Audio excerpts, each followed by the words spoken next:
이재용 삼성전자 부회장의 재판이 이제 마지막 결심 공판을 남겨두고 있습니다.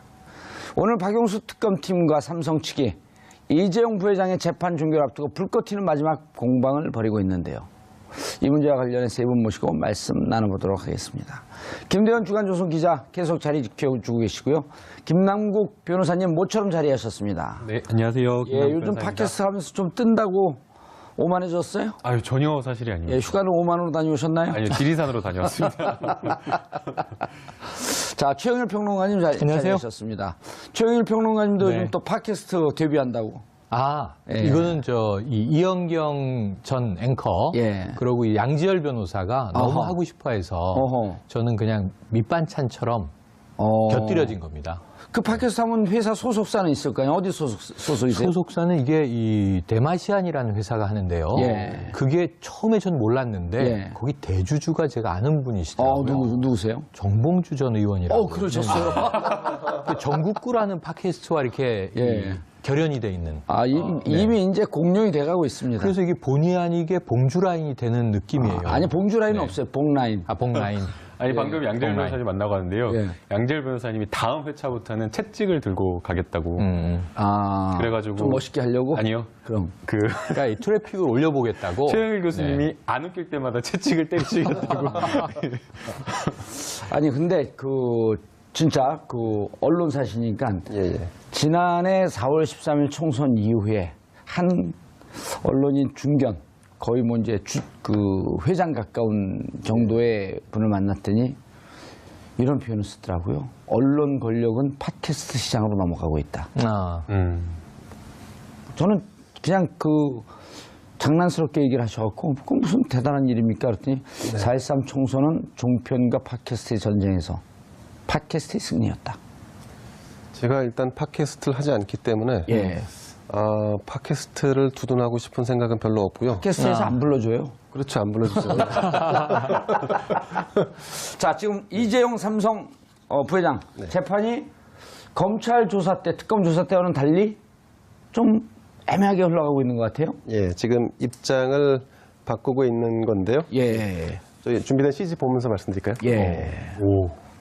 네, 우선 입을 연 이재용 부회장이 어떤 식의 해명을 했는지 한번 볼까요? 예. 일단 특검 조사에서는 경영권 승계 위해 삼성, 제일모직 합병에 관여한 것 아닌가 했는데 관여하지 않았다라고 재판에서 진술을 했고요. 예. 그리고 승마 지원한 거 아닌가 했는데 승계 청탁, 경영 승계 청탁을 하고 경영 승계 청탁을 하고 승마 지원한 것 아니냐. 그럼 이제 이거는 뇌물죄라고 하는 것은 청탁, 대가성이 있어야 되기 때문에 그렇습니다. 저렇게 맞습니다. 이제 특검에서 조사를 했단 말이에요. 네, 맞습니다. 그런데 법정에서는 정유라 얘기도 없었고 최순실이 누군지도 몰랐고 독대 때 경영 승계 얘기 없었다. 이렇게 이제 진술을 했고요. 그리고 이제 독대 이후에 미전실 대책회의 주재해 승마 지원 지시한 것 아닌가라고 하는 부분도 이제 마찬가지로 약간 꼬리를 잘 넣는 셈인데 회의 주재한 적 없고 지원 지시한 적 없다. 그리고 저 회의는 최지성 부회장이 총괄했다. 이렇게 지금 진술이 바뀌고 있는 상황입니다. 그러니까 저 독대 이후 미전실 대책회의 주재 저거는 2015년 7월 25일 박근혜 대통령과 2차 만남 이후에 네, 그렇습니다. 박근혜 대통령한테 야단 맞았다는 거 아니에요? 그렇습니다. 네. 야단 맞고 긴급하게 회의를 주재했는데 회의 주재한 적도 지시한 적도 없다. 최지성 미전실장에게 그룹 현안 보고받은 게 사실 아닌가? 승마 지원 보고받지 못했다. 그러니까 그룹 현안에 대해서 보고받지 않았다라고 해서 지금 이 사건에서 이재용 부회장이 사실상 죄가 없다라고 하는 방향으로 진술을 바꾸고 있는 진술을 이제 가져가고 있는 상황인 거죠. 그렇죠. 어쨌든 특검에서 조사했던 내용과는 지금 완전히 정반대. 그렇습니다. 그런 주장을 하고 있는 거네요. 그런데 이게 이제 특검에서 조사할 때의 내용과 그리고 법원에서 진술할 때의 내용이 이렇게 번복됐을 때 우리는 언론 보도를 통해서만 보지 않습니까? 예컨대 그러지 않았다는데 사실이 아니라는데 정유라도 몰랐다는데 이건 이제 언론 보도만 놓고 보면 그러면 이재용 부회장이 무죄가 나오는 거 아니야? 라고 이제 여론이 형성될 수도 있는데 근데 재판부와 특검은 다 알고 있죠. 당시 상황에서 이들이 진술한 내용이 더 진실에 가까운지 아니면 현재 증인이 아니라 지금 증인들은 그 위증을 만약에 증인으로 나왔으면 위증을 할 수가 없어. 지금은 그 피고인 당사자로 나와서 얘기를 하는 거기 때문에 피고인 당사자는 철저하게 자기 자신의 이익을 위해서 거짓말을 할 수도 있고 그렇습니다. 네. 방어하기 위해서 온갖 수단을 다 해도 이것은 죄를 물을 수가 없는 거 아니에요? 그렇습니다. 그래서 지금 미전실이라든가 삼성 관계자들이 나와서 입장을 번복하고 있고 과거 진술을 번복하고 있는데 근데 이게 결과적으로는 법원이 그런 부분을 다 인지하고 있다는 것을 알아야 한다. 그러니까 예. 국민들의 입장에서 보면 마치 이것이 무죄가 나올 것이라고 호도되고 있는 부분이 아닌가라고 오해하는 부분이 없지 않아 있다는 말씀 드립니다. 알겠습니다. 김당국 변호사님 지금 이제 CG 떴는데요. 저도 한번 설명을 해 주시죠. 전현직 임원들, 특검팀 주장 이재용 부회장, 정씨 승마 지원 알고 있었고 지시했다. 삼성 쪽 안 보이나요 저기? 아니요, 안 봐도 설명을 드릴 수 있을 것 같아서요. 그 피고인 신문 과정에서 은근 깔때기. 아닙니다. 오만한 게 맞네요. 아니에요. 절대 아니에요. 휴가는 5만으로 다녀오셨나요? 아닙니다. 절대 아닙니다. 예. 말씀하세요. 그 피고인 신문 과정에서 삼성의 전현직 임원들과 그리고 이재용 부회장이 했던 이야기를 보게 되면 삼성에서의 어떤 그 변론 전략을 알 수가 있을 것 같습니다. 아니 근데 예. 변호사이기 때문에 알 수 있지만 이 내용을 일단 우리 시청자분들한테 소개해 줄 정도도 안 될 정도로 오만해졌어요. 아니, 그게 아닙니다. 그게 아닙니다.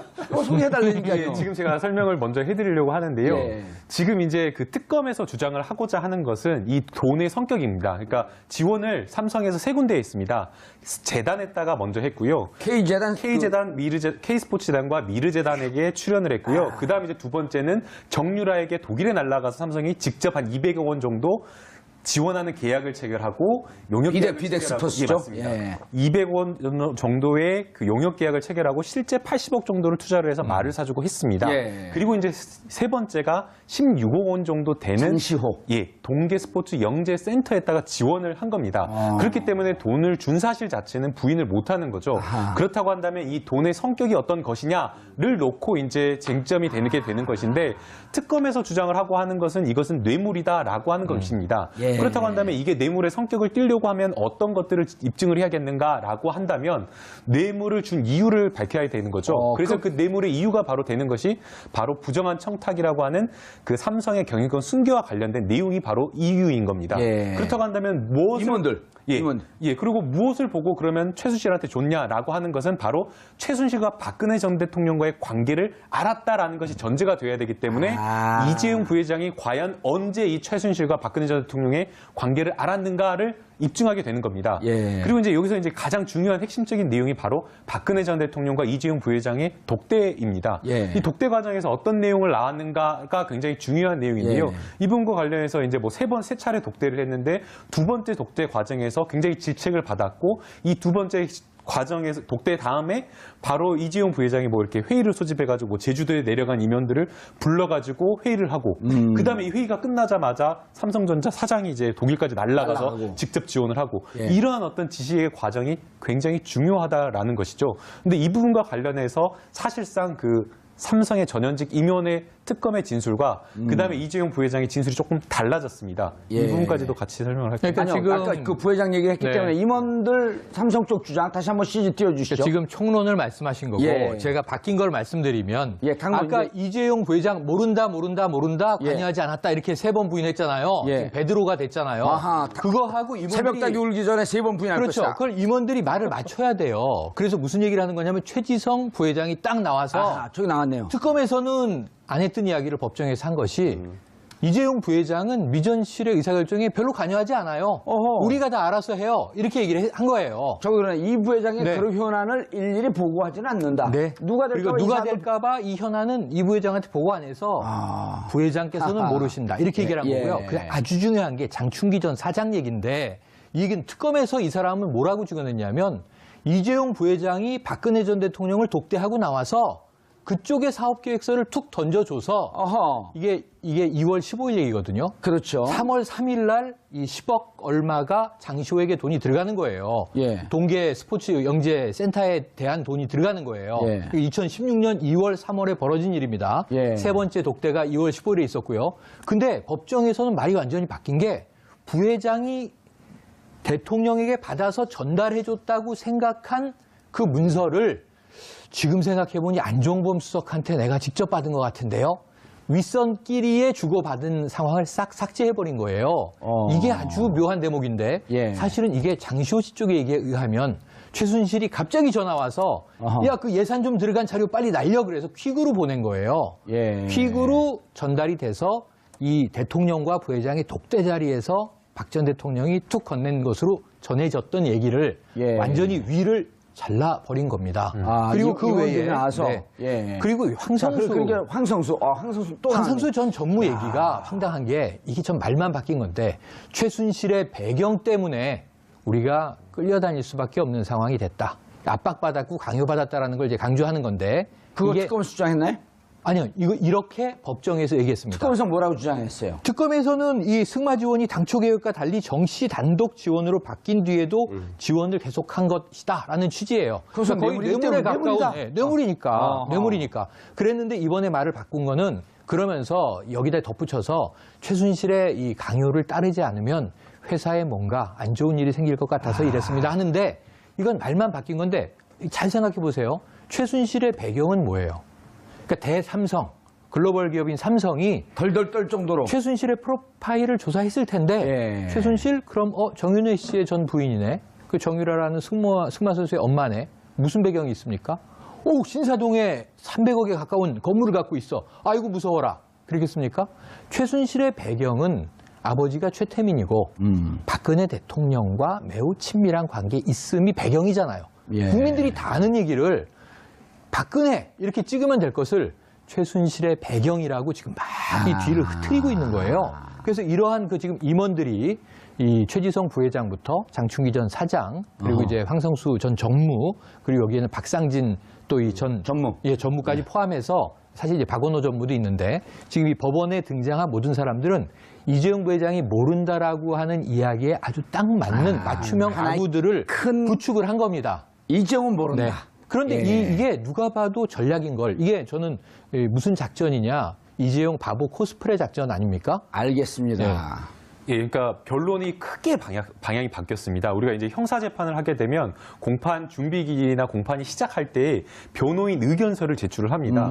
그런데 이 변호인 의견서를 제출하는 것은 향후에 진행되는 공판 기일 과정에서 변호인이 어떤 전략을 가지고 어떻게 변론을 하겠다라는 중요한 쟁점이 들어가는 것이거든요. 변론의 기본 논조는 무엇이다라고 하는 뼈대인 거죠. 뼈대를 맞춰주는 예, 그런데 이게 처음에 들어갈 때에는 이재용 부회장이 영장실질심사에서도 박근혜 전 대통령의 강압에 의해서 어쩔 수 없이 이것을 지원하게 되었다라는 이야기를 하게 됩니다. 이재용 부회장이 알았다. 예, 그렇게 이야기를 했다가 어허. 갑작스럽게 이제 중간에 최순실의 겁박에 의해서 그 이야기가 갑자기 나오다가 마지막에 가니까 박근혜 전 대통령의 강요 이야기는 쑥 빠져버린 겁니다. 저기 그 도표가 나와요. 또. 그렇죠. 바로 어마어마하게 변론이 달라지는 건데요. 이 변론의 내용이 달라지는 이유는 바로 이겁니다. 만약에 이재용 부회장이 박근혜 전 대통령의 강요에 의해서 했다라고 변론이 그렇게 가게 되면 결국에 독대 과정에서 이재용 부회장이 박근혜 전 대통령으로부터 최순실에게 어떠어떠한 승마와 관련된 지원을 하라라는 이야기를 들었고 그거와 관련된 내용을 이재용 부회장이 나와갖고 본인이 삼성 전현직 임원들에게 지시를 했고 그리고 지시를 했다라고 한다면 당연히 어떻게 되겠습니까? 그와 관련된 지시 지원 내용이 보고가 됐지 않겠습니까? 그러니까 이 내용을 전체적인 내용을 다 알게 되는 거죠. 그런데 지금 이재용 부회장의 지금 변론의 굉장히 지금 핵심적인 방향은 그렇게 했다라고 하게 되는 경우에는 이 재판부가 이 돈을 받은 이 삼성이 지원하는 금융의 성격 가지고 과연 광요에 의해서 한 것이냐 아니면 뇌물에 의해서인가 대가성이 있었냐? 그렇죠. 그 부분과 관련해서 굉장히 깊이 있게 고민하게 될 것이니까 만약에 이게 뇌물이라고 하는 결론이 나오게 되면 큰일이다. 그러니까 변론 방향을 바꿔야 된다. 그럼 어떻게 바꿀 것이냐? 삼성은 이렇게 하는 겁니다. 어차피 이거는 삼성이 결정을 한 거니까. 그렇죠. 이재용 부회장은 아예 여기에 관여 지시 자체를 하지 않았다라는 그런 결론 방향을 끌고 가려고 하는 겁니다. 그래서 아까 이제 교수님께서 말씀하신 대로 여러 가지 강론의 그런 진술들이 다 이렇게 나온 여기 거죠. 하나를 근데 제가 이 진술이 바뀌는 이 상황을 보면서 든 생각인데 아니 일단 저기 최지성 발언 좀 보세요. 이 부회장이 평소에 복계자라서 이 부회장 자본시장법을 잘 모를 것. 그러니까 승계 과정, M&A, 삼성물산 제일모직의 합병 이걸 잘 모르는 이재용 부회장의 원래 본명은 이 바보. 한마디로 말하면 멍청하다라는 거죠. 근데 그 바보라는 표현이 좀 좋지 않은 거. 스투피드라고 하세요. 바보 전략. 어쨌든 자, 이재용 부회장에게는 가족이 있습니다. 그러니까 어머니도 계시고 예. 또 계열사의 대표를 맡고 있는 동생들도 있습니다. 예. 미전실의 미래전략실의 성격을 볼까요? 삼성그룹의 미래전략실이라는 곳은 그룹 총괄 조정 역할을 하면서 오너의 직속으로 비서실이죠, 일종의 비서 역할도 겸하는 그러니까 그룹 전체의 총괄 역할을 하는 거죠. 근데 여기에 실장이 최지성 부회장이었던 것이지 예. 이 조직은 그야말로 오너를 위해 존재하는 조직이었단 말이죠. 오너의 직계 조직. 그렇습니다. 그렇다 한다면 만약에 지금 이 진술이 맞다면 법정에 산 진술. 예, 이게 맞다면 이 미전실의 보고 체계가 이재용 부회장에게 가지 않고 다른 오너에게 갔을 수 있다라는 짐작이 가능합니다. 그렇지 않고는 지금 그룹을 병합하고 인수합병을 하는 이런 큰 문제, 중요한 포인트네. 이런 부분들을 그러면 자기들이 알아서 했다?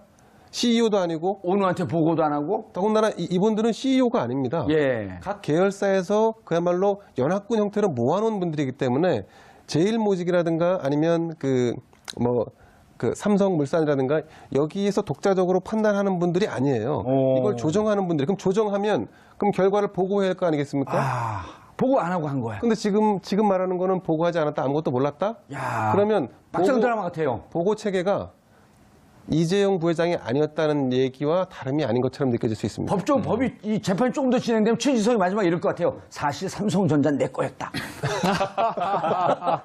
그래서 사실은 네. 굉장히 위험한 전술인 게 이게 이게 이제 곧 이제 선고가 나니까 이렇게 지금 하는 것 같은데 네. 이게 위험한 가족에게도 불똥이 튈 수 있는 거죠. 왜냐하면 보고를 안 했을 리가 만무하거든요. 아니, 근데 제가 하나만 추가할게요. 근데 최영일 평론가님, 네. 제가 궁금한 게 네. 3차 독대를 하잖아요. 그랬죠. 1차가 2014년 9월 15일. 네. 2차가 2016년, 2015년 7월 25일. 네. 3차가 2016년 2월 15일. 왜 5일 날만 만나요? 그건 제가 모르겠는데요. 오만해서 그런 거. 그게 아니라 그보다 뭔가 아니, 휴가는 5만 원 다니면서. 길이를 잡는 방법이 있겠죠. 그런데 이게 저는 길이를 잡는 방법이 마지막에 전략을 변경한 게 얼만큼 삼성이 지금 나쁜 일을 저지르고 있다고 좀 고발하고 싶냐 하면 나쁜 일을 저지르고 있다. 그러니까 애초에 전략은 일관적이에요. 예. 대가성 없다, 뇌물 아니다, 우린 강요받았다. 그래서 2차 독대 때 나온 얘기가 레이저빔을 맞는다는 것이 이런 느낌이구나.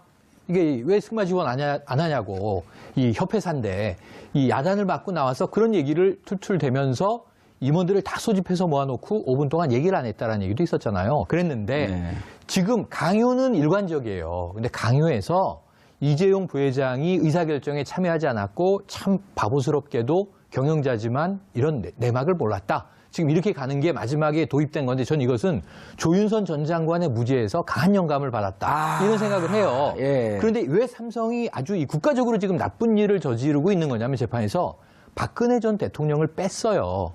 왜냐하면 만에 하나 강요든 뇌물이든 지금 박 전 대통령을 이 삼성과의 고리에서 끊어내야만 최순실의 강요와 압박, 무슨 짓을 했든 최순실이 총을 꺼냈든 이거는 뇌물죄가 아닙니다. 왜냐하면 공직자가 등장하지 않거든요.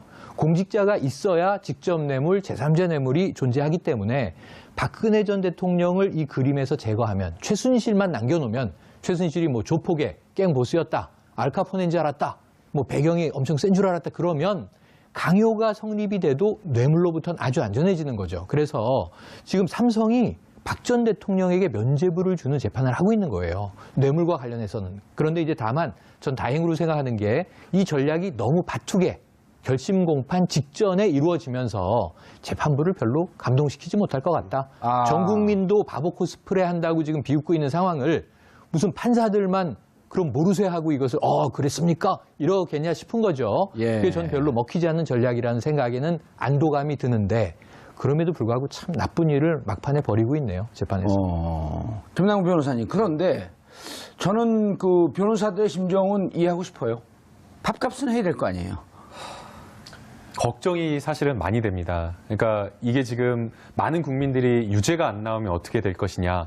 사실 이 재판에서 유죄가 안 나오면 박근혜 전 대통령의 재판에 아주 직접적으로 영향을 미치게 되는 거거든요. 뇌물죄 말씀하시는 거죠? 예, 뇌물죄와 예. 관련해서요. 그런데 이제 이게 제3자 뇌물죄입니다. 그냥 일반 뇌물죄였다라고 한다면 공무원이 제3자 뇌물죄입니다. 그러니까 일반 사람들이 일반 공무원이 받았다라고 한다면 이게 부정한 청탁이라는 요건이 필요가 없습니다. 그런데 이제 제3자에게 줬기 때문에 제3자에게 돈을 주면서 청탁, 어떤 부정한 청탁이라고 했다라고 하는 이 요건이 하나가 더 들어가게 되는 거거든요. 힘을 갖고 있는 자에게 무언가 대가와 이익을 구하기 위해서 힘을 갖고 있는 자와 아주 긴밀한 가족 혹은 그와 가까운 사람에게 뇌물을 준 것. 맞습니다. 제3자 그렇기 뇌물죄. 때문에 부정한 청탁이라고 하는 요건이 필요한 건데 이 부정한 청탁이라는 요건을 입증하기 위해서는 사실상 청탁을 했다라는 사실을 입증을 해야 되는데 이것을 입증하려고 하면 적어도 청탁을 한 사람이나 또는 청탁을 받은 사람이 진술을 해줘야 되는데 독대 과정에서 이재용 부회장과 박근혜 전 대통령만 이야기를 했기 때문에 사실상 직접적으로 이게 입증이 안 되는 겁니다. 그래서 이제 특검은 말씀 자료, 박근혜 전 대통령이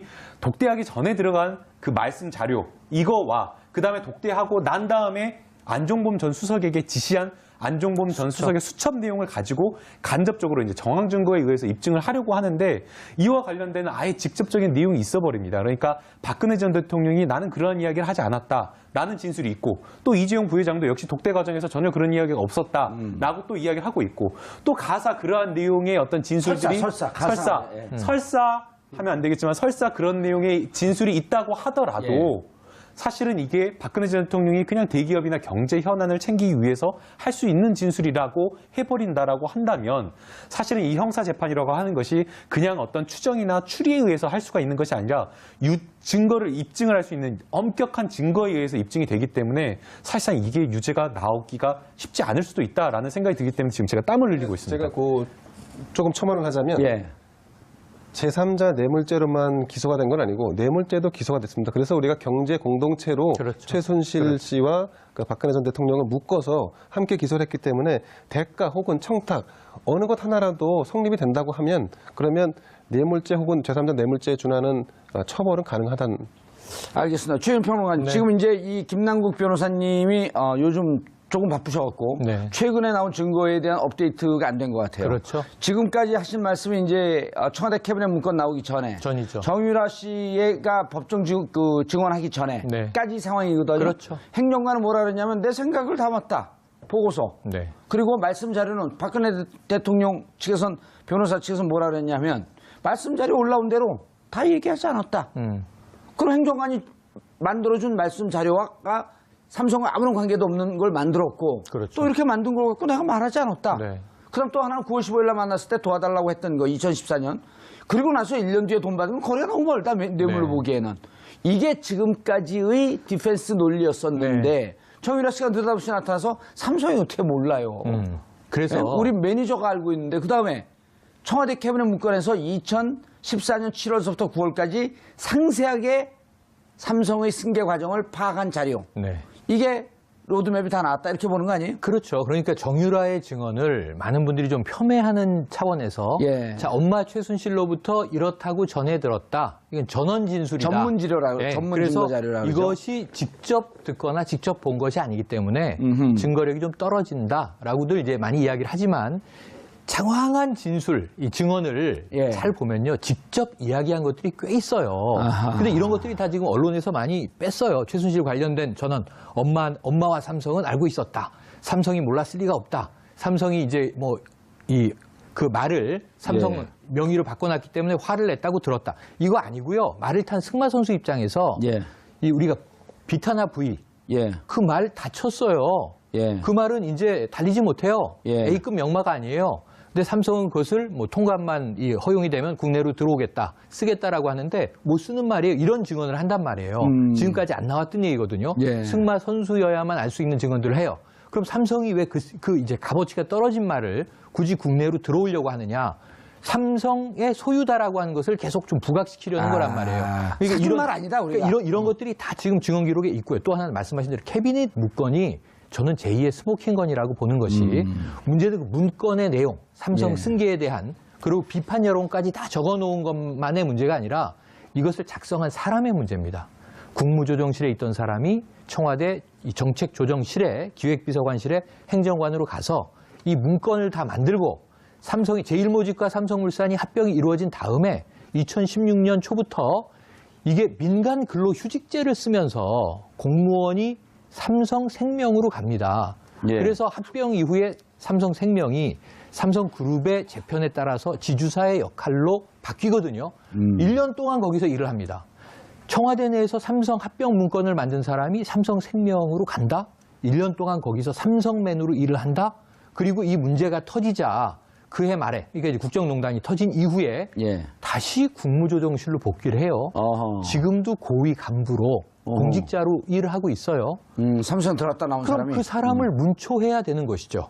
2014년 말씀하신 대로 2015년, 2016년 무슨 일이 벌어졌던 것이며 삼성생명에서 이 사람은 무슨 일을 하면서 얼마를 챙긴 것인지를 따져봐야죠. 현직 공무원이면 아하. 이게 만약에 이 공직자로서의 그러네요. 윤리 위배가 된다면 이것은 또 징계에 붙여져야 될 문제입니다. 형사재판도 필요해 보이고. 김남국 변호사님, 우리가 이제 다시 생각을 더듬어 보면 올해 1월 이재용 부회장 영장 청구할 때 그때는 뇌물과 특경법상 횡령, 제3자 뇌물죄 이런 것만 있었거든요. 네. 재산 국외 도피가 없었어요. 네. 근데 2월에는 재산 국외 도피까지 누면서 그때 아차!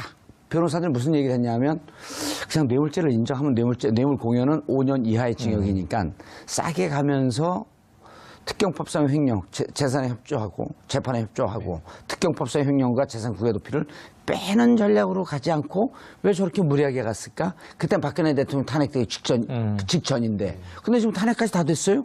근데 왜 길을 쓰고 큰 특경법상의 횡령은 이거 무기징역까지 간단 말이에요. 이 정도 금액이면 왜 이 뇌물죄를 끝까지 방어하려고 거기에 혈안이 돼 있을까요?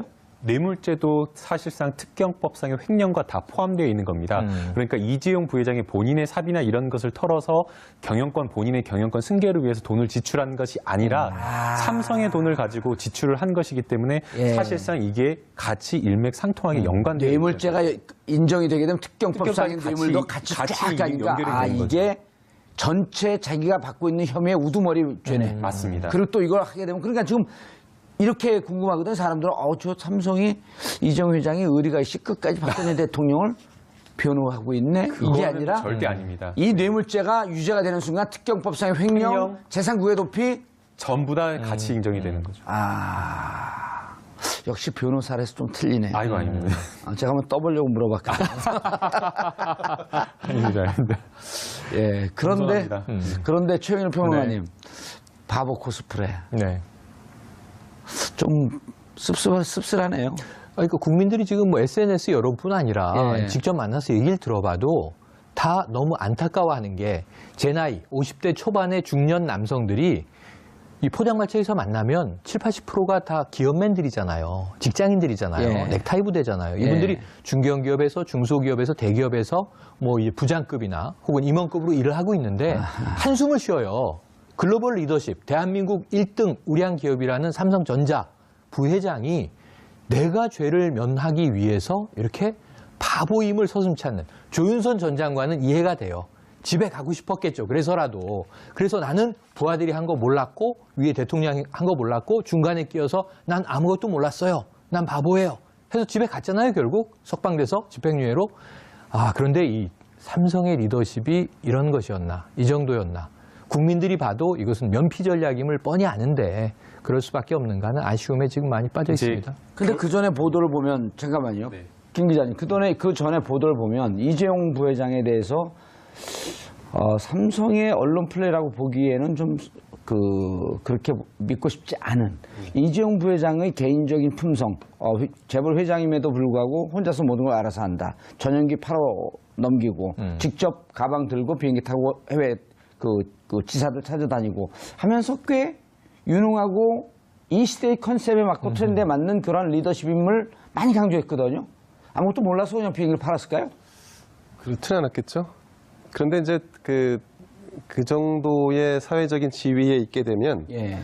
이를테면 그 이미지 메이킹을 하기 위해서 그런 것도 사실은 다 보고를 받고 아니면 코칭을 받습니다. 아하. 예를 들어서 공항에 해외 나갔다가 들어올 때 지난번 모 의원처럼 노룩 패스를 하면 안 된다. 그래서 직접 가방을 들고 나와야 된다라고 하는 것은 사실은 노출되는 것을 염두에 둔 그런 어떤 컷일 수도 있어요. 그렇기 때문에 그건 이제 단순히 그게 그분의 본질이냐 아니냐의 문제는 좀 두고 봐야 할 문제인 것 같고, 제가 한 가지 이제 쭉 두 분 말씀 드렸는데, 예. 지금까지 나온 그 청와대에서 발견된 문건은 이를테면 이제 간접 증거겠죠. 그렇죠. 왜냐하면 이제 청와대는 기본적으로 국내를 대표하는 삼성에 대해서 기본적인 건 파악을 하고 있어야 되니까 예, 그 정도는 국가 운영 차원에서 필요한 부분일 수도 있습니다. 그리고 정유라의 증언은 정유라 본인이 삼성 직원과 나눈 대화가 아니고 본인이 말거래에 개입했던 게 아니라 어머니에게 들은 내용이지 않습니까? 이런 걸 볼 때 검찰 수사가 간혹 그 얼개를 짜놓은 형태로 진행이 되는 경우도 있습니다. 또 기본적으로 설정해 놓은 프레임이 깨지는 것을 원치 않기 때문에 그런 것도 좀 수사에 영향을 좀 미치는 부분이 없잖아 있는데 그 삼성이 조금 억울할 수 있는 부분도 없잖아 있겠다. 삼성은 어쨌든 승계 구도를 가져가면서 A안이 안 됐을 경우에는 플랜 B, 플랜 C까지도 기본적으로 준비하는 조직인데 근데 어찌 하다 보니 대통령하고 독대를 하게 되고 대통령이 그럼 혹시 민원 있습니까? 라고 해서 그럼 우리 이런 민원이 사실 있습니다라고 얘기를 해서 검찰은 그거를 거기에 맞춰서 좀 조정한 부분이 없잖아 있을 수도 있다. 그래서 삼성이 좀 억울해하는 부분도 있지 않을까 하는 생각이 좀 듭니다. 그런데 이제 삼성이 박근혜 전 대통령, 정부가 삼성의 경영권 승계와 관련된 어떤 영향을 미치는지를 충분히 알고 있는 상황 아니었겠습니까? 그렇다라고 한다면 그리고요, 경제수석실에서 하는 거예요. 그러니까 적극적으로 도와주지 않는다라고 하더라도 방해만 하더라도 이게 완전히 망가질 수 있다라고 생각할 수 있다라고 한다면 이 지원금의 성격을 정말 삼성이 무슨 순수하게 그렇게 줬다라고 보기에는 좀 어렵다는 생각이 들고요. 결국에 유죄가 나오느냐 무죄가 나오느냐라고 하는 것은 특검의 진술과 법정에서 한 피고인의 진술, 두 사람의 진술 중 어떤 것을 더 신뢰할 것인가의 문제라고 보입니다. 법정이 원래 기본적으로는 공판 중심주의이기 때문에 그렇죠. 판사 앞에서 한 이야기를 더 신뢰하는 게 맞습니다. 그러나 특검에서의 진술도 내용을 보게 되면 그 상황을 보게 되면 사실상 이 사건이 바로 난 다음의 직후, 그러니까 기억으로부터 훨씬 더 가까운 시일에 한 것이고요. 그리고 그 당시에 변호인이 옆에 있어서 자유롭게 진술을 할 수 있었던 상황인 겁니다. 그래서 일반적으로 검찰에서의 진술이 바뀌어가지고 법정에서의 진술이 특별하게 이상하게 바꿨다라고 하면 판사가 가장 물어보는 것이 진술에 바뀐 동기를 찾아보게 됩니다. 그런데 지금 피고인들의 어떤 진술의 내용이나 이런 것들을 보게 되면 전부 다 하나같이 이재용 부회장을 보호하기 위해서 진술 내용을 바꿨다라는 게 눈에 확 들어오지 않습니까? 그냥 이거 법조인 아니더라도. 그렇다고 한다면 아마 재판부에서도 이것은 피고인의 어떤 피고인 신문 과정에서 나온 진술 자체를 그대로 신뢰하기는 어렵다. 오히려 이 진술보다는 생각해 보십시오. 상식적으로 아까 기자님께서 말씀하신 대로 미전실이라고 하는 게 이재용 부회장을 위한 것이라고 한다면 이 법정에서 진술도 역시 이재용 부회장을 덮어주기 위한 거짓 진술일 가능성이 높다라고 생각을 하고 특검에서의 진술을 더 신뢰할 가능성이 높아 보입니다. 우선 이렇게 보죠. 최영일 평론가님. 네. 자, 문제는 지금 이제 우리 김남국 변호사가 말씀하신 게 이용우 대법원장이 검찰 조서를 집어던져라. 공판 중심주의로 가자. 이 이야기는 검찰이 수사 과정, 조사 과정에서의 강압적인 행태, 또 피의자를 살짝 좀 겁박하는 듯한 이 조서가 나올 수가 있으니 모두가 보는 자리에서, 그러나 지금 김남국 변호사가 말씀하셨듯이 변호사가 옆에서 있었고 대한민국 최강의 법무법인이 옆에서 조력을 하고 있었고 그렇죠. 자유롭게 진술했었고 기억은 더 가까이 있었고 이런 걸 재판부가 모를까요? 다 보고 있죠. 지금 제가 보기에는 국민적 정서와 재판부의 시선이 크게 다를 수가 없다. 그야말로 재판부, 판사들이 무언가 다른 어떤 아주 강력한 인적 관계가 이면으로 있지 않고는 저는 상식적인 판단을 할 수밖에 없다. 거기다가 지금 예를 들면 일전에 블랙리스트 판결이 나오자 블랙리스트 사건의 정점은 김기춘 당시 비서실장이다. 박 전 대통령은 무혐의 형태로 지금 빠져나갔어요. 다만 노태강 당시 국장을 이제 해임한 것, 공직에서 쫓아낸 것은 이 박 전 대통령의 지시라고 이제 명시를 했어요.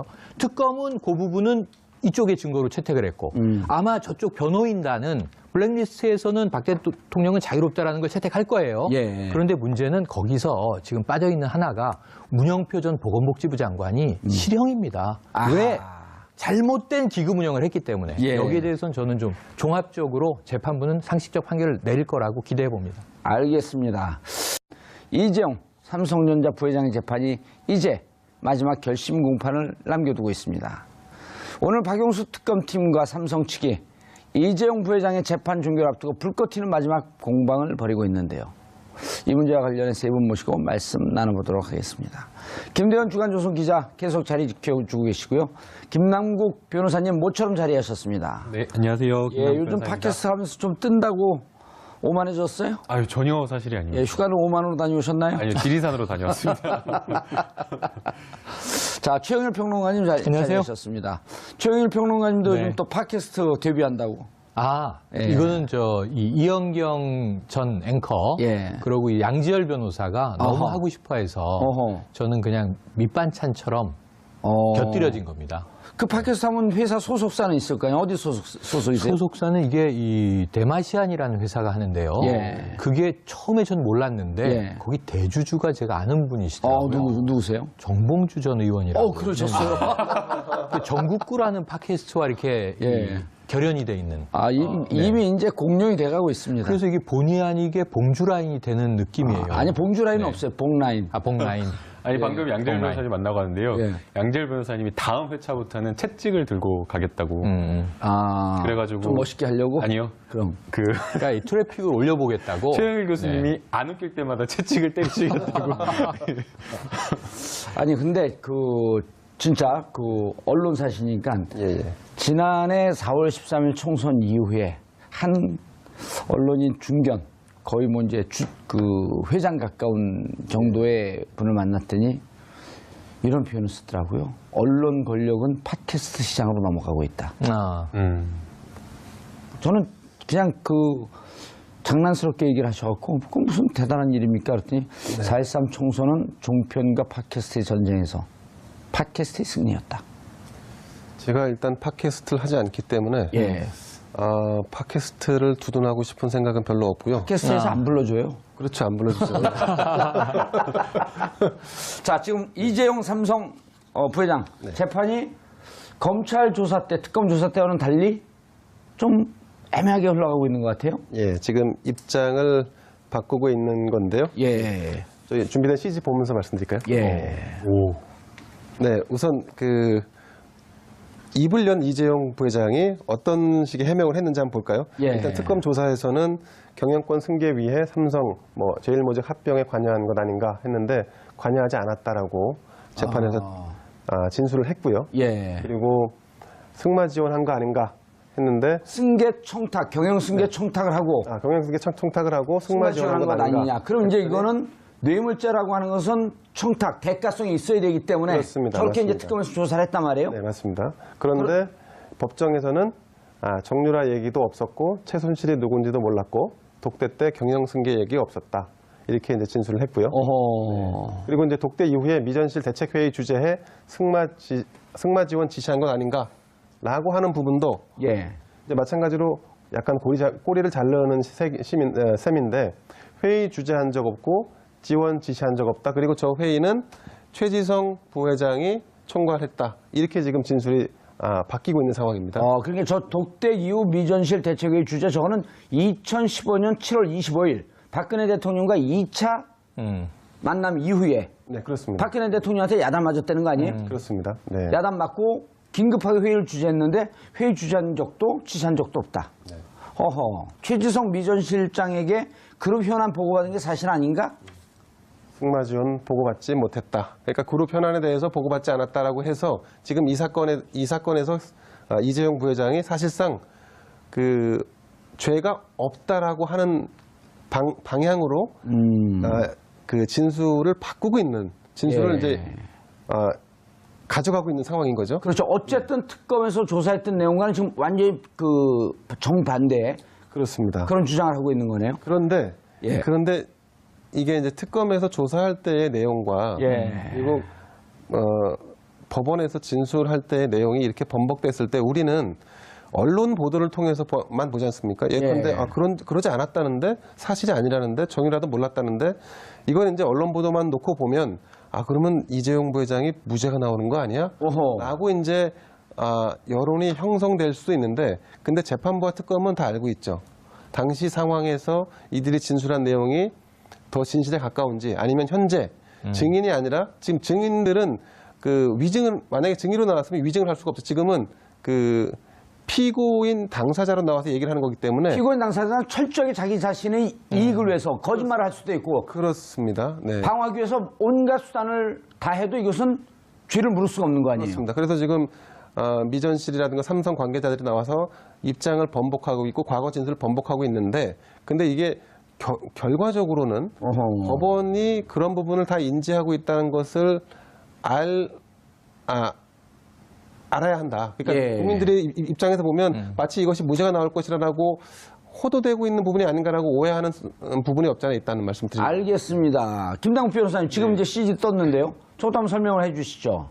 전현직 임원들 특검팀 주장 이재용 부회장 정씨 승마 지원 알고 있었고 지시했다.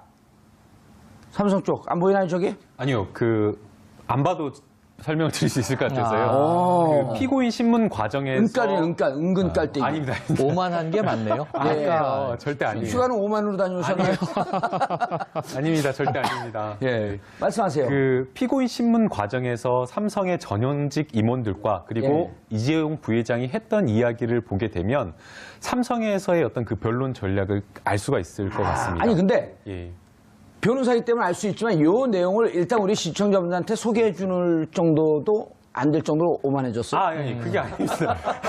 그게 아닙니다. 소개해달라니까요. 지금 제가 설명을 먼저 해드리려고 하는데요. 예. 지금 이제 그 특검에서 주장을 하고자 하는 것은 이 돈의 성격입니다. 그러니까 지원을 삼성에서 세 군데에 있습니다.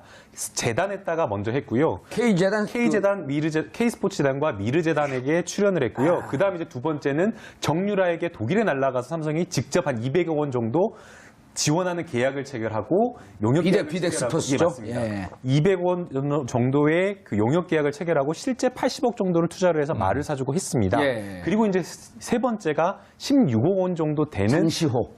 동계 스포츠 영재 센터에다가 지원을 한 겁니다. 그렇기 때문에 돈을 준 사실 자체는 부인을 못 하는 거죠.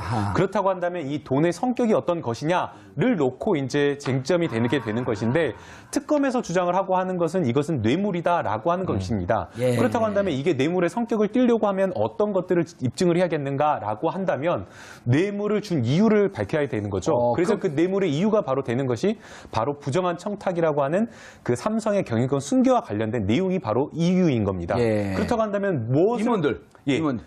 그리고 무엇을 보고 그러면 최순실한테 줬냐라고 하는 것은 바로 최순실과 박근혜 전 대통령과의 관계를 알았다라는 것이 전제가 돼야 되기 때문에 이재용 부회장이 과연 언제 이 최순실과 박근혜 전 대통령의 관계를 알았는가를 입증하게 되는 겁니다. 예. 그리고 이제 여기서 이제 가장 중요한 핵심적인 내용이 바로 박근혜 전 대통령과 이재용 부회장의 독대입니다. 예. 이 독대 과정에서 어떤 내용을 나왔는가가 굉장히 중요한 내용인데요. 예. 이 부분과 관련해서 이제 뭐 세 차례 독대를 했는데 두 번째 독대 과정에서 굉장히 질책을 받았고 이 두 번째 과정에서 독대 다음에 바로 이재용 부회장이 뭐 이렇게 회의를 소집해가지고 제주도에 내려간 임원들을 불러가지고 회의를 하고 그 다음에 이 회의가 끝나자마자 삼성전자 사장이 이제 독일까지 날아가서 직접 지원을 하고 이러한 어떤 지시의 과정이 굉장히 중요하다라는 것이죠. 근데 이 부분과 관련해서 사실상 그 삼성의 전현직 임원의 특검의 진술과 그다음에 이재용 부회장의 진술이 조금 달라졌습니다. 예. 이 부분까지도 같이 설명을 할게요. 그러니까 아니요, 지금 아까 그 부회장 얘기를 했기 네. 때문에 임원들 삼성 쪽 주장 다시 한번 CG 띄워주시죠. 지금 총론을 말씀하신 거고 예. 제가 바뀐 걸 말씀드리면 예, 아까 이재용 부회장 모른다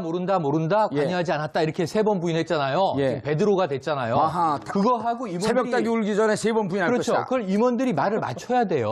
그래서 무슨 얘기를 하는 거냐면 최지성 부회장이 딱 나와서 저기 나왔네요. 특검에서는 안 했던 이야기를 법정에서 한 것이 이재용 부회장은 미전실의 의사결정에 별로 관여하지 않아요. 어허. 우리가 다 알아서 해요. 이렇게 얘기를 한 거예요. 저기 그러나 이 부회장의 네. 그런 현안을 일일이 보고하지는 않는다. 네. 누가 될까? 그리고 누가 될까봐 이 현안은 이 부회장한테 보고 안 해서 부회장께서는 아하. 모르신다. 이렇게 얘기를 한 예. 거고요. 그냥 아주 중요한 게 장충기 전 사장 얘기인데 이 얘기는 특검에서 이 사람을 뭐라고 찍어냈냐면 이재용 부회장이 박근혜 전 대통령을 독대하고 나와서 그쪽에 사업계획서를 툭 던져줘서 어허. 이게 2월 15일 얘기거든요. 그렇죠. 3월 3일 날 이 10억 얼마가 장시호에게 돈이 들어가는 거예요. 예. 동계 스포츠 영재 센터에 대한 돈이 들어가는 거예요. 예. 2016년 2월, 3월에 벌어진 일입니다. 예. 세 번째 독대가 2월 15일에 있었고요.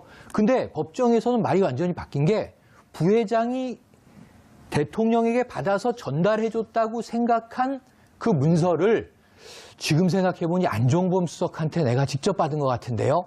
윗선끼리에 주고받은 상황을 싹 삭제해버린 거예요. 이게 아주 묘한 대목인데 예. 사실은 이게 장시호 씨 쪽의 얘기에 의하면 최순실이 갑자기 전화 와서 야, 그 예산 좀 들어간 자료 빨리 날려 그래서 퀵으로 보낸 거예요. 예. 퀵으로 전달이 돼서 이 대통령과 부회장의 독대 자리에서 박 전 대통령이 툭 건넨 것으로 전해졌던 얘기를 예. 완전히 위를 잘라버린 겁니다. 그리고 그 외에 나와서 네. 예. 그리고 황성수 그러니까 황성수 또 황성수 전 전무 얘기가 황당한 게 이게 전 말만 바뀐 건데 최순실의 배경 때문에 우리가 끌려다닐 수밖에 없는 상황이 됐다. 압박받았고 강요받았다라는 걸 이제 강조하는 건데 그거 이게 특검에서 주장했나요?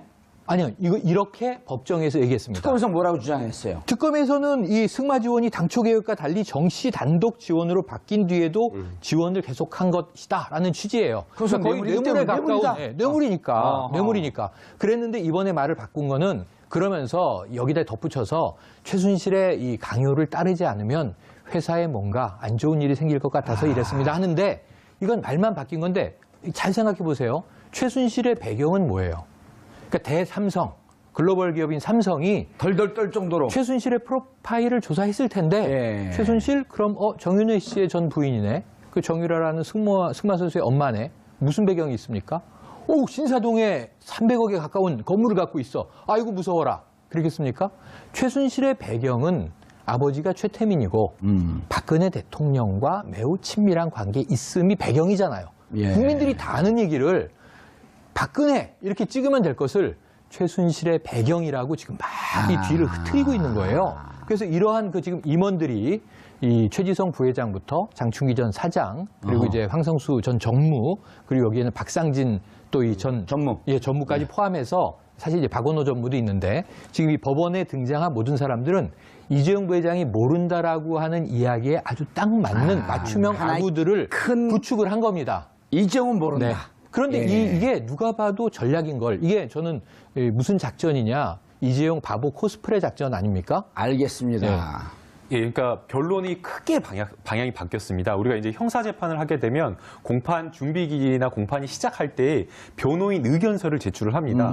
그런데 이 변호인 의견서를 제출하는 것은 향후에 진행되는 공판 기일 과정에서 변호인이 어떤 전략을 가지고 어떻게 변론을 하겠다라는 중요한 쟁점이 들어가는 것이거든요. 변론의 기본 논조는 무엇이다라고 하는 뼈대인 거죠. 뼈대를 맞추는 예, 그런데 이게 처음에 들어갈 때에는 이재용 부회장이 영장실질심사에서도 박근혜 전 대통령의 강압에 의해서 어쩔 수 없이 이것을 지원하게 되었다라는 이야기를 하게 됩니다. 이재용 부회장이 알았다. 예, 그렇게 이야기를 했다가 갑작스럽게 이제 중간에 최순실의 겁박에 의해서 그 이야기가 갑자기 나오다가 마지막에 가니까 박근혜 전 대통령의 강요 이야기는 쑥 빠져버린 겁니다. 저기 그 도표가 나와요. 또. 그렇죠. 바로 어마어마하게 변론이 달라지는 건데요. 이 변론의 내용이 달라지는 이유는 바로 이겁니다.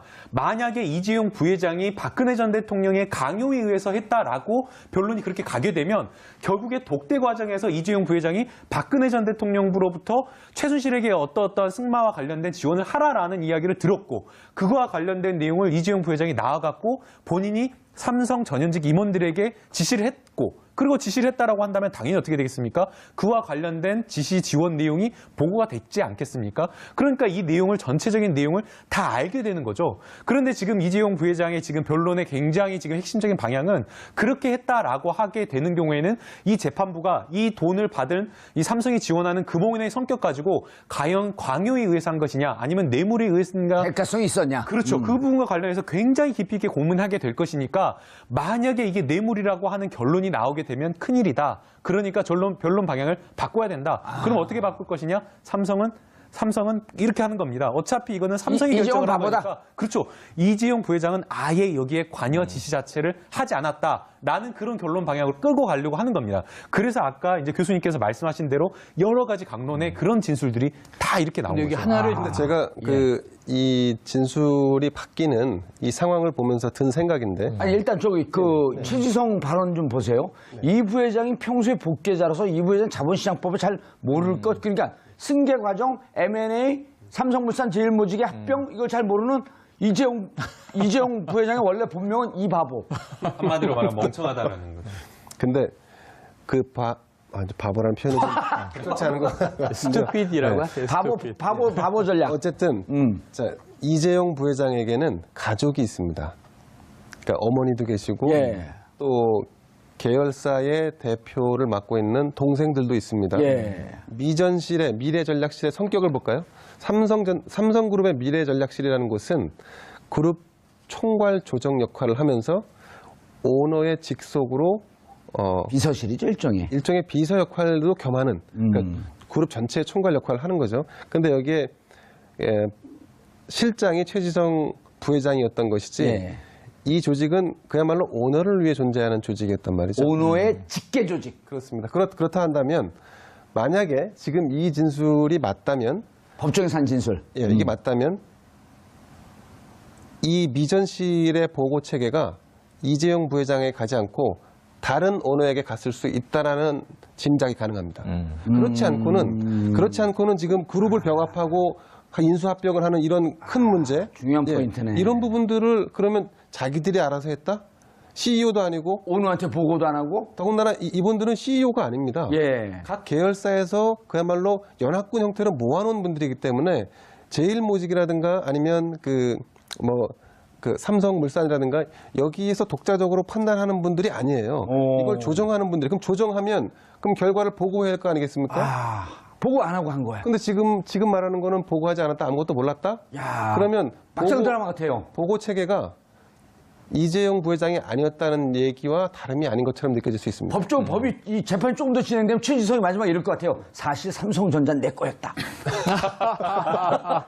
그래서 사실은 네. 굉장히 위험한 전술인 게 이게 이게 이제 곧 이제 선고가 나니까 이렇게 지금 하는 것 같은데 네. 이게 위험한 가족에게도 불똥이 튈 수 있는 거죠. 왜냐하면 보고를 안 했을 리가 만무하거든요. 아니, 근데 알겠습니다. 제가 하나만 아니, 근데 최영일 추가할게요. 평론가님, 네. 제가 궁금한 게 네. 3차 독대를 하잖아요. 그랬죠. 1차가 2014년 9월 15일, 네. 2차가 2016년, 2015년 7월 25일, 네. 3차가 2016년 2월 15일. 왜 5일 날만 만나요? 그건 제가 모르겠는데요. 오만해서 그런가? 그게 아니라 그보다 뭔가 아니, 휴가는 5만 원 다니면서. 길이를 잡는 방법이 있겠죠. 그런데 이게 저는 길이를 잡는 방법이. 마지막에 전략을 변경한 게 얼만큼 삼성이 지금 나쁜 일을 저지르고 있다고 좀 고발하고 싶냐 하면 나쁜 일을 저지르고 있다. 그러니까 애초에 전략은 일관적이에요. 예. 대가성 없다, 뇌물 아니다, 우린 강요받았다. 그래서 2차 독대 때 나온 얘기가 레이저빔을 맞는다는 것이 이런 느낌이구나. 이게 왜 승마 지원 안 하냐고 이 협회사인데 이 야단을 맞고 나와서 그런 얘기를 투출되면서 임원들을 다 소집해서 모아놓고 5분 동안 얘기를 안 했다라는 얘기도 있었잖아요. 그랬는데 네. 지금 강요는 일관적이에요. 근데 강요에서 이재용 부회장이 의사결정에 참여하지 않았고 참 바보스럽게도 경영자지만 이런 내막을 몰랐다. 지금 이렇게 가는 게 마지막에 도입된 건데 전 이것은 조윤선 전 장관의 무죄에서 강한 영감을 받았다. 이런 생각을 해요. 예. 그런데 왜 삼성이 아주 이 국가적으로 지금 나쁜 일을 저지르고 있는 거냐면 재판에서 박근혜 전 대통령을 뺐어요. 왜냐하면 만에 하나 강요든 뇌물이든 지금 박 전 대통령을 이 삼성과의 고리에서 끊어내야만 최순실의 강요와 압박, 무슨 짓을 했든 최순실이 총을 꺼냈든 이거는 뇌물죄가 아닙니다. 왜냐하면 공직자가 등장하지 않거든요. 공직자가 있어야 직접 뇌물, 제3자 뇌물이 존재하기 때문에 박근혜 전 대통령을 이 그림에서 제거하면 최순실만 남겨놓으면 최순실이 뭐 조폭의 깽보스였다, 알카포네인 줄 알았다, 뭐 배경이 엄청 센 줄 알았다 그러면 강요가 성립이 돼도 뇌물로부터는 아주 안전해지는 거죠. 그래서 지금 삼성이 박 전 대통령에게 면죄부를 주는 재판을 하고 있는 거예요. 뇌물과 관련해서는. 그런데 이제 다만 전 다행으로 생각하는 게 이 전략이 너무 바투게 결심 공판 직전에 이루어지면서 재판부를 별로 감동시키지 못할 것 같다. 전 국민도 바보 코스프레 한다고 지금 비웃고 있는 상황을 무슨 판사들만 그럼 모르쇠 하고 이것을 그랬습니까? 이러겠냐 싶은 거죠. 예. 그래서 저는 별로 먹히지 않는 전략이라는 생각에는 안도감이 드는데 그럼에도 불구하고 참 나쁜 일을 막판에 벌이고 있네요. 재판에서. 김남국 변호사님, 그런데 저는 그 변호사들의 심정은 이해하고 싶어요. 밥값은 해야 될 거 아니에요. 걱정이 사실은 많이 됩니다. 그러니까 이게 지금 많은 국민들이 유죄가 안 나오면 어떻게 될 것이냐.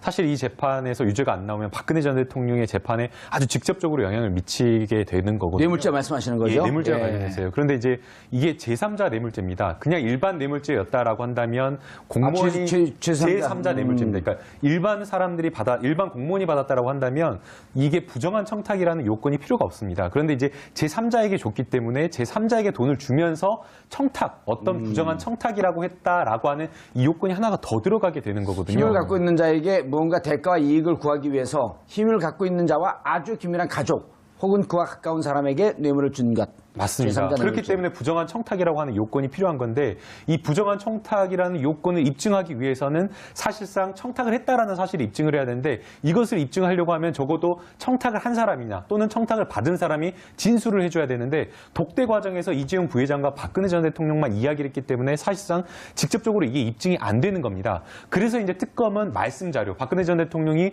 독대하기 전에 들어간 그 말씀 자료 이거와 그다음에 독대하고 난 다음에 안종범 전 수석에게 지시한 안종범 전 수석의 수첩 내용을 가지고 간접적으로 이제 정황 증거에 의해서 입증을 하려고 하는데 이와 관련된 아예 직접적인 내용이 있어 버립니다. 그러니까 박근혜 전 대통령이 나는 그러한 이야기를 하지 않았다라는 진술이 있고 또 이재용 부회장도 역시 독대 과정에서 전혀 그런 이야기가 없었다라고 또 이야기를 하고 있고 또 가사 그러한 내용의 어떤 진술들이 설사 하면 안 되겠지만 설사 그런 내용의 진술이 있다고 하더라도 사실은 이게 박근혜 전 대통령이 그냥 대기업이나 경제 현안을 챙기기 위해서 할 수 있는 진술이라고 해버린다라고 한다면 사실은 이 형사재판이라고 하는 것이 그냥 어떤 추정이나 추리에 의해서 할 수가 있는 것이 아니라 증거를 입증을 할 수 있는 엄격한 증거에 의해서 입증이 되기 때문에 사실상 이게 유죄가 나오기가 쉽지 않을 수도 있다라는 생각이 들기 때문에 지금 제가 땀을 흘리고 있습니다. 제가 조금 첨언을 하자면 예. 제3자 뇌물죄로만 기소가 된 건 아니고 뇌물죄도 기소가 됐습니다. 그래서 우리가 경제 공동체로 최순실 씨와 그 박근혜 전 대통령을 묶어서 함께 기소를 했기 때문에 대가 혹은 청탁 어느 것 하나라도 성립이 된다고 하면 그러면 뇌물죄 혹은 제3자 뇌물죄에 준하는 처벌은 가능하다는. 알겠습니다. 최윤 평론가님, 지금 이제 이 김남국 변호사님이 요즘 조금 바쁘셔갖고 최근에 나온 증거에 대한 업데이트가 안 된 것 같아요. 그렇죠. 지금까지 하신 말씀이 이제 청와대 캐비넷 문건 나오기 전이죠. 정유라 씨가 법정 증언하기 전에까지 상황이거든요. 그렇죠. 행정관은 뭐라 그랬냐면 내 생각을 담았다. 보고서. 그리고 말씀 자료는 박근혜 대통령 측에선 변호사 측에선 뭐라 그랬냐면 말씀 자료 올라온 대로 다 얘기하지 않았다. 그럼 행정관이 만들어준 말씀 자료와 삼성과 아무런 관계도 없는 걸 만들었고 또 이렇게 만든 걸 갖고 내가 말하지 않았다. 그럼 또 하나는 9월 15일 날 만났을 때 도와달라고 했던 거 2014년. 그리고 나서 1년 뒤에 돈 받으면 거리가 너무 멀다. 뇌물을 보기에는. 이게 지금까지의 디펜스 논리였었는데 정유라 씨가 느닷없이 나타나서 삼성이 어떻게 몰라요. 그래서 우리 매니저가 알고 있는데 그다음에 청와대 캐비넷 문건에서 2014년 7월서부터 9월까지 상세하게 삼성의 승계 과정을 파악한 자료. 이게 로드맵이 다 나왔다 이렇게 보는 거 아니에요? 그렇죠. 그러니까 정유라의 증언을 많은 분들이 좀 폄훼하는 차원에서 자 엄마 최순실로부터 이렇다고 전해 들었다. 이건 전원 진술이다. 전문 자료라고 전문 증거 자료라고. 이것이 직접 듣거나 직접 본 것이 아니기 때문에 증거력이 좀 떨어진다라고들 이제 많이 이야기를 하지만 장황한 진술, 이 증언을 잘 보면요. 직접 이야기한 것들이 꽤 있어요. 근데 이런 것들이 다 지금 언론에서 많이 뺐어요. 최순실 관련된 전원, 엄마와 삼성은 알고 있었다. 삼성이 몰랐을 리가 없다. 삼성이 이제 그 말을 삼성 명의로 바꿔놨기 때문에 화를 냈다고 들었다. 이거 아니고요. 말을 탄 승마 선수 입장에서 이 우리가 비타나 V 그 말 다쳤어요. 그 말은 이제 달리지 못해요. A급 명마가 아니에요. 근데 삼성은 그것을 통관만 허용이 되면 국내로 들어오겠다, 쓰겠다라고 하는데 못 쓰는 말이에요. 이런 증언을 한단 말이에요. 지금까지 안 나왔던 얘기거든요. 승마 선수여야만 알 수 있는 증언들을 해요. 그럼 삼성이 왜 이제 값어치가 떨어진 말을 굳이 국내로 들어오려고 하느냐? 삼성의 소유다라고 하는 것을 계속 좀 부각시키려는 거란 말이에요. 그러니까 이런 말 아니다 우리가. 이런 것들이 다 지금 증언 기록에 있고요. 또 하나는 말씀하신 대로 캐비닛 문건이 저는 제2의 스모킹건이라고 보는 것이 문제는 그 문건의 내용, 삼성 승계에 대한 그리고 비판 여론까지 다 적어놓은 것만의 문제가 아니라 이것을 작성한 사람의 문제입니다. 국무조정실에 있던 사람이 청와대 이 정책조정실에 기획비서관실에 행정관으로 가서 이 문건을 다 만들고 삼성이 제일모직과 삼성물산이 합병이 이루어진 다음에 2016년 초부터 이게 민간 근로휴직제를 쓰면서 공무원이 삼성생명으로 갑니다. 예. 그래서 합병 이후에 삼성생명이 삼성그룹의 재편에 따라서 지주사의 역할로 바뀌거든요. 1년 동안 거기서 일을 합니다. 청와대 내에서 삼성 합병 문건을 만든 사람이 삼성생명으로 간다? 1년 동안 거기서 삼성맨으로 일을 한다? 그리고 이 문제가 터지자 그해 말에, 그러니까 이제 국정농단이 터진 이후에 예. 다시 국무조정실로 복귀를 해요. 어허. 지금도 고위 간부로 공직자로 일을 하고 있어요. 삼성 들어갔다 나온 그럼 사람이 그 사람을 문초해야 되는 것이죠. 2014년 말씀하신 대로 2015년, 2016년 무슨 일이 벌어졌던 것이며 삼성생명에서 이 사람은 무슨 일을 하면서 얼마를 챙긴 것인지를 따져봐야죠. 현직 공무원이면 아하. 이게 만약에 이 공직자로서의 그러네요. 윤리 위배가 된다면 이것은 또 징계에 붙여줘야 될 문제입니다. 형사재판도 필요해 보이고. 김남국 변호사님, 우리가 이제 다시 생각을 더듬어 보면 올해 1월 이재용 부회장 영장 청구할 때 그때는 뇌물과 특경법상 횡령, 제3자 뇌물죄 이런 것만 있었거든요. 네. 재산 국외 도피가 없었어요. 네. 근데 2월에는 재산 국외 도피까지 누면서 그때 아차 변호사들 무슨 얘기를 했냐면 그냥 뇌물죄를 인정하면 뇌물 공여는 5년 이하의 징역이니까 싸게 가면서 특경법상 횡령, 재산에 협조하고 재판에 협조하고 특경법상 횡령과 재산 국외 도피를 빼는 전략으로 가지 않고 왜 저렇게 무리하게 갔을까? 그땐 박근혜 대통령 탄핵되기 직전인데 근데 지금 탄핵까지 다 됐어요? 근데 왜 길을 쓰고 큰 특경법상의 횡령 이거 무기징역까지 간단 말이에요. 이 정도 금액이면 왜 이 뇌물죄를 끝까지 방어하려고 거기에 혈안이 돼 있을까요? 뇌물죄도 사실상 특경법상의 횡령과 다 포함되어 있는 겁니다. 그러니까 이재용 부회장이 본인의 사비나 이런 것을 털어서 본인의 경영권 승계를 위해서 돈을 지출한 것이 아니라 삼성의 돈을 가지고 지출을 한 것이기 때문에 예. 사실상 이게 같이 일맥상통하게 연관되어 있는 뇌물죄가 인정이 되게 되면 특경법상의 특경법상의 뇌물도 같이 쫙 가니까 연결이 되는 거죠. 이게 전체 자기가 받고 있는 혐의의 우두머리 죄네. 맞습니다. 그리고 또 이걸 하게 되면 그러니까 지금 이렇게 궁금하거든요. 사람들은 저 삼성이 이재용 회장이 의리가 있이 끝까지 박근혜 대통령을 변호하고 있네. 이게 그거는 아니라 절대 아닙니다. 이 뇌물죄가 유죄가 되는 순간 특경법상의 횡령, 재산 국외 도피 전부 다 같이 인정이 되는 거죠. 역시 변호사라서 좀 틀리네. 아이고 아닙니다. 제가 한번 떠보려고 물어봤거든요. 아닙니다. 예, 그런데 겸손합니다. 그런데 최영일 평론가님 바보 코스프레 네. 좀 씁쓸하네요. 그러니까 국민들이 지금 뭐 SNS 여론뿐 아니라 예. 직접 만나서 얘기를 들어봐도 다 너무 안타까워하는 게 제 나이 50대 초반의 중년 남성들이 이 포장마차에서 만나면 7, 80%가 다 기업맨들이잖아요. 직장인들이잖아요. 예. 넥타이 부대잖아요. 이분들이 예. 중견기업에서 중소기업에서 대기업에서 뭐 이 부장급이나 혹은 임원급으로 일을 하고 있는데 한숨을 쉬어요. 글로벌 리더십, 대한민국 1등 우량 기업이라는 삼성전자 부회장이 내가 죄를 면하기 위해서 이렇게 바보임을 서슴지 않는 조윤선 전 장관은 이해가 돼요. 집에 가고 싶었겠죠. 그래서라도. 그래서 나는 부하들이 한 거 몰랐고 위에 대통령이 한 거 몰랐고 중간에 끼어서 난 아무것도 몰랐어요. 난 바보예요. 해서 집에 갔잖아요. 결국 석방돼서 집행유예로. 그런데 이 삼성의 리더십이 이런 것이었나. 이 정도였나. 국민들이 봐도 이것은 면피 전략임을 뻔히 아는데 그럴 수밖에 없는가 하는 아쉬움에 지금 많이 빠져 있습니다. 근데 그 전에 보도를 보면 잠깐만요. 네. 김 기자님, 그 전에 보도를 보면 이재용 부회장에 대해서 삼성의 언론 플레이라고 보기에는 좀 그렇게 믿고 싶지 않은 이재용 부회장의 개인적인 품성, 재벌 회장임에도 불구하고 혼자서 모든 걸 알아서 한다. 전용기 팔아 넘기고 직접 가방 들고 비행기 타고 해외 그 지사들 찾아다니고 하면서 꽤 유능하고 이 시대의 컨셉에 맞고 트렌드에 맞는 그런 리더십임을 많이 강조했거든요. 아무것도 몰라서 그냥 비행기를 팔았을까요? 그렇지는 않았겠죠. 그런데 이제 그 정도의 사회적인 지위에 있게 되면 예. 이를테면 그 이미지 메이킹을 하기 위해서 그런 것도 사실은 다 보고를 받고 아니면 코칭을 받습니다. 아하. 예를 들어서 공항에 해외 나갔다가 들어올 때 지난번 모 의원처럼 노룩 패스를 하면 안 된다. 그래서 직접 가방을 들고 나와야 된다라고 하는 것은 사실은 노출되는 것을 염두에 둔 그런 어떤 컷일 수도 있어요. 그렇기 때문에 그건 이제 단순히 그게 그분의 본질이냐 아니냐의 문제는 좀 두고 봐야 할 문제인 것 같고, 제가 한 가지 이제 쭉 두 분 말씀 드렸는데, 예. 지금까지 나온 그 청와대에서 발견된 문건은 이를테면 이제 간접 증거겠죠. 그렇죠. 왜냐하면 이제 청와대는 기본적으로 국내를 대표하는 삼성에 대해서 기본적인 건 파악을 하고 있어야 되니까 예, 그 정도는 국가 운영 차원에서 필요한 부분일 수도 있습니다. 그리고 정유라의 증언은 정유라 본인이 삼성 직원과 나눈 대화가 아니고 본인이 말거래에 개입했던 게 아니라 어머니에게 들은 내용이지 않습니까? 이런 걸 볼 때